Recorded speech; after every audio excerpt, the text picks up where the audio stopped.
आपण पाहत आहात BV महाराष्ट्र न्यूज, खबरबात महाराष्ट्राची।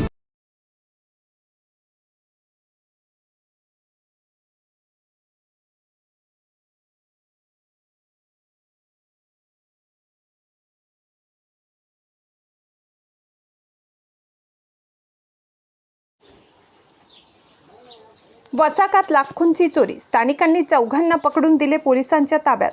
देवळा तालुक्यातील विठेवाडी येथील गेल्या 4 वर्षापासून बंद स्थितीत असलेल्या वसंतदादा सहकारी साखर कारखान्यातून शुक्रवार दिनांक 3 रोजी लाखो रुपयांची तांब्याची तार व सुमारे 250 ते 300 किलो वजनाची पितळी प्लेट असा एकूण सुमारे 3 ते 4 लाख रुपयाच्या मुद्देमालाची चोरी करताना चौघांना स्थानिक तरुणांनी पकडले।